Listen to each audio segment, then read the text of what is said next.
Hello, and welcome to UK Paranormal Files.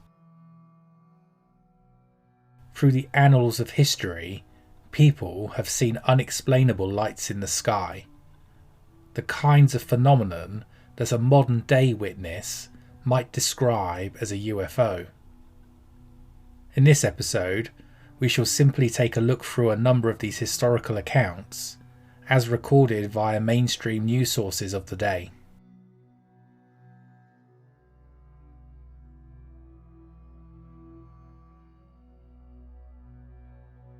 A gentleman of South Molton, who wished his name not to be mentioned, called on me and related the accompanying story, writes our South Molton correspondent, which I took down in shorthand from his lips. I ought, perhaps, to mention that the gentleman in question is greatly respected and regarded as reliable. He is a teetotaler. I mention this because had he been under the influence of drink, it might possibly have had some bearing on the incident. The story is as follows. Last evening at about 9:45, I was walking home alone from place withheld. It had been raining heavily until 8 p.m, and the sky was still very cloudy, so that it was rather dark. When about 3 miles from South Molton, as I was walking along briskly, I heard on my right, a few feet ahead, a loud smack, as if someone had struck the muddy road violently with the palm of his hand. The sound was immediately repeated on my left. Then, from each side of the road, there seemed to start a stampede of dogs. The impression the sound gave me was that half a dozen heavy sheepdogs, or hounds, were rushing along in front of me at a great speed. After they had gone, what I should judge to be a couple of gunshots, the sound died away. I continued my journey for about a minute. Then, the same smack on either side of the road, and the sound of dogs' feet commenced again.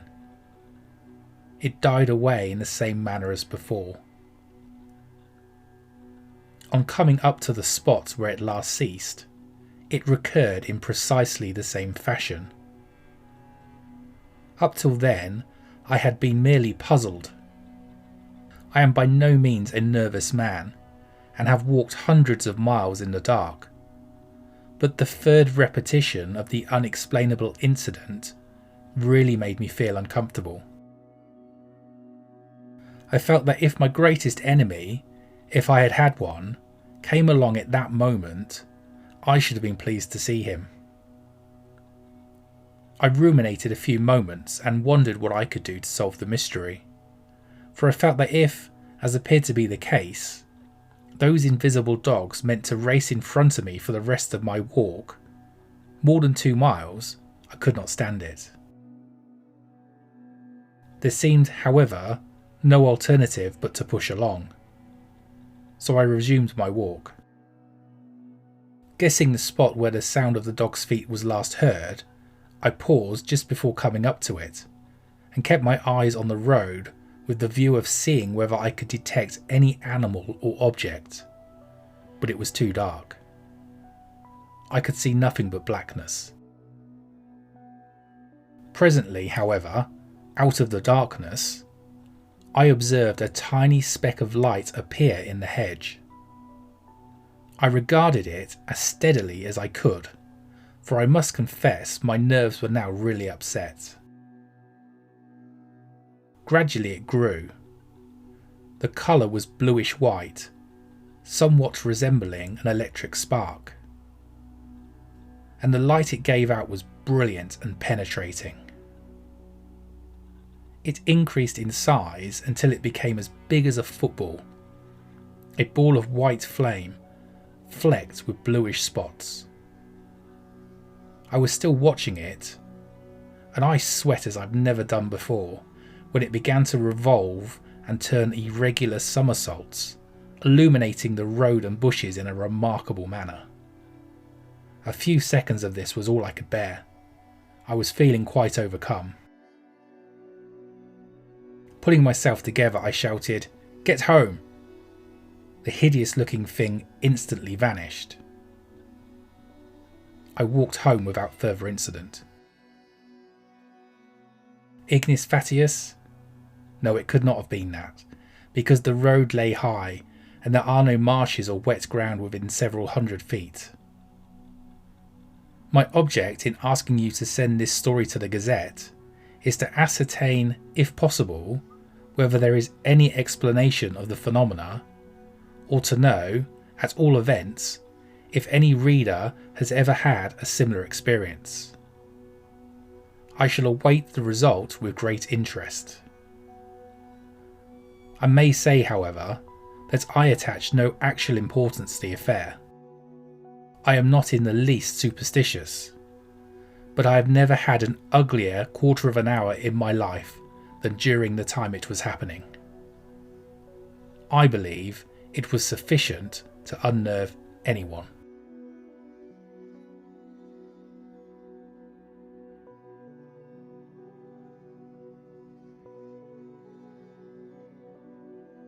It is related by an ancient historian that during a violent tempest in the year 1221, fiery dragons and flying spirits were seen in the air. In 1395, a still more wonderful phenomenon is said to have been observed. According to Holinshed, it seems that a certain thing appeared in the likeness of fire in many parts of England, now of one fashion, now of another, as it were every night, but yet in divers places all November and December. This fiery apparition, oftentimes when anybody went alone, it would go with him, and would stand still when he stood still. To some, it appeared in the likeness of a turning wheel burning. To others, some in the likeness of a barrel, flashing out flames of fire at the head. To others, some in the likeness of a long burning lance. And so, to divers folks, at divers times and seasons, it showed itself in divers forms and fashions a great part of winter. We have it on the same high authority that in the year 1459 there fell a bloody rain, whereof the red drops appeared in sheets, the which a woman had hanged out for to dry.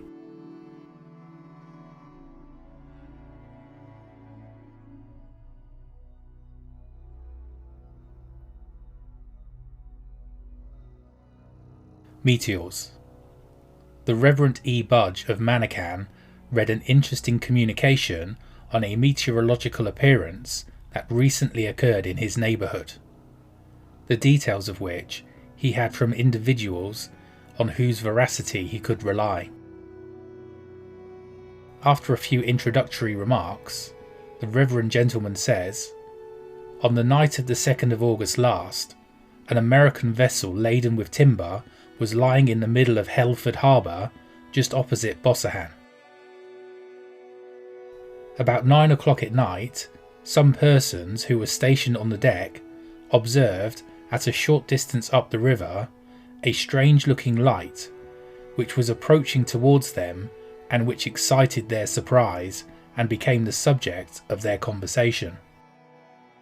Not leaving them, however, much time in suspense, the light rapidly drew nearer, and seemed to be coming with the wind, which was then blowing fresh down the river, attended by misty rain. In a very short interval after it was first observed, it passed by the vessel, at the distance of about 200 yards, presenting the appearance of a luminous body moving swiftly along over the surface of the water. On a nearer view, it had something of the aspect and size of a burning tar barrel, but seemed at one time to be almost double, or nearly divided in two parts.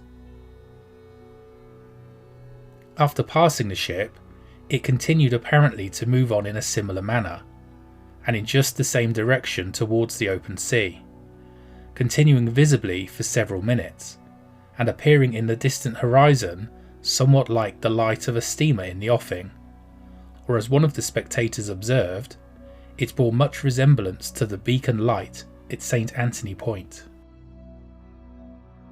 From the whole account, we may, I think, gather that the rate of its progress could not have been less than 30 miles per hour, and the distance over which this meteor travelled and was visible to the eye must have been at least 5 miles.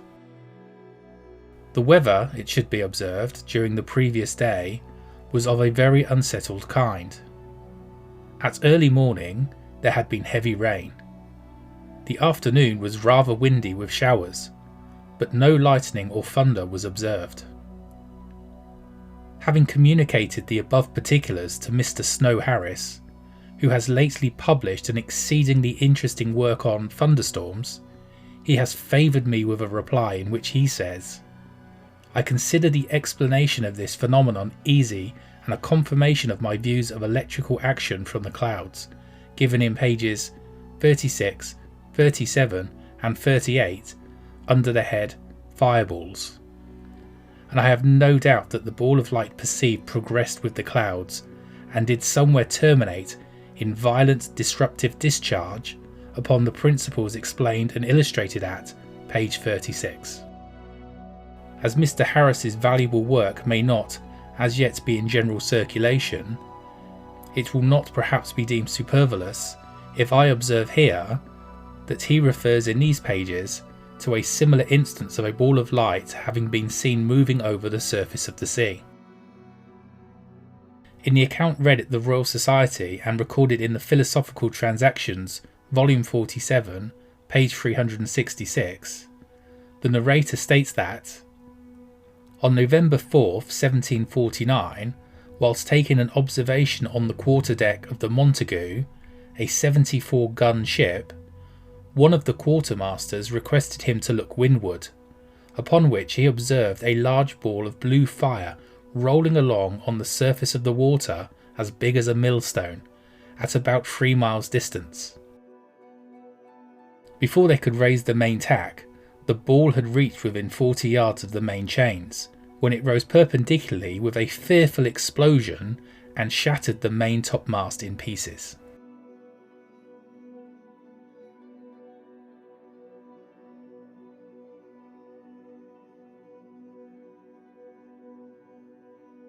"90% of all alleged sightings of flying saucers can be quickly explained by perfectly mundane things such as space satellites, meteorological balloons, and even misidentification of the planets.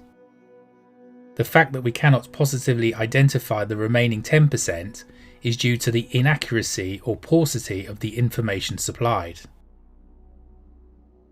This quotation from Mr. B. E. Robson of the Air Ministry, Whitehall, London, SW1, was sent in response to a reader of the Kensington News and West London Times, who had been intrigued by reports of a recent flying saucer incident in the Midlands. The Air Ministry statement sounds reassuring.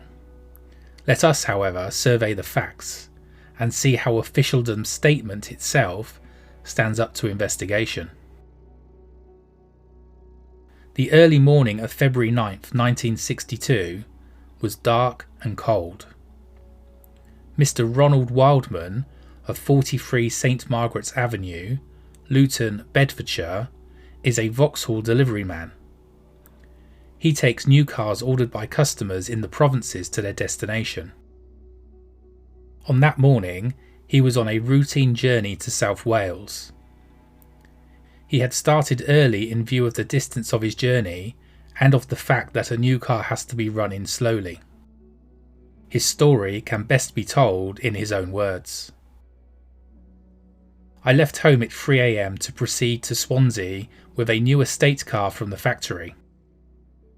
I had driven through Dunstable and was approaching the crossroads at the end of the deserted Ivinghoe Road at Aston Clinton, the time now being 3:30 a.m. approximately. Then I saw something. It was oval-shaped and white with black marks at regular intervals round it, which could have been portholes or air vents. It was about 20 or 30 feet above the ground and at least 40 feet wide across, which in my estimation was fantastic. As soon as I came within 20 yards at it, the power of my car changed. It dropped right down to 20 miles per hour. I changed down into second and put my foot flat on the accelerator. Nothing happened. I had my headlights full on, and although the engine lost revs, the lights did not fade. The object, which was silent, kept ahead of me by approximately 20 feet for 200 yards, then started to come lower. It continued like this till it came round to the end of the stretch. Then a white haze appeared around it, like a halo around the moon. It veered off to the right at a terrific speed and vanished. As it did so, it brushed particles of frost from the treetops onto my windscreen. It was definitely a solid object because the reflection from my headlights was thrown back from it. Mr. Wildman had never previously believed in flying saucers and had heard very little about them. His first reaction was one of shock. His second was to report the incident to the nearest authority. This happened to be the police station at Aylesbury. At first, the two policemen treated his story with incredulity, but after more than an hour's interrogation, they became convinced that Mr. Wildman was sane, sensible and sober. The police would not, of course, comment on what it was that Mr. Wildman saw. Mr. Wildman later mentioned that as an engineer, he was considerably impressed with the precision engineering that was obviously involved in the manufacture of the machine he claimed to have seen. Readers of the Kensington News and West London Times are free to make up their own minds as to what Mr. Wildman saw or did not see. What I would like to draw their attention to, however, is the attitude of the Air Ministry, which claims to investigate all such incidents very carefully, and to be able at the end of that investigation to explain them away satisfactorily. When Mr. Wildman was interviewed by special representatives of the Flying Saucer Review a day or two later, he was emphatic that no Air Ministry representative had even bothered to call upon him, and he was astounded when he learned what they had to say about the incident. The next morning, a national newspaper printed an explanation which the Air Ministry spokesman had given on the same day of the incident. It ran as follows. He may have seen a low cloud, lit up headlights, or it may have been a joke.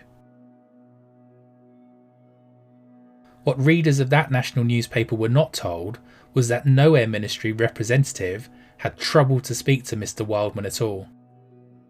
Their explanations were therefore pure guesswork, and they could give no possible opinion as to what Mr. Wildman had or had not seen, nor could they possibly decide whether the affair was or was not a joke. They did not even refer to Mr. Wildman's evidence. He, after all, had mentioned the fact that the object, whatever it was, had dislodged hoarfrost onto his windscreen.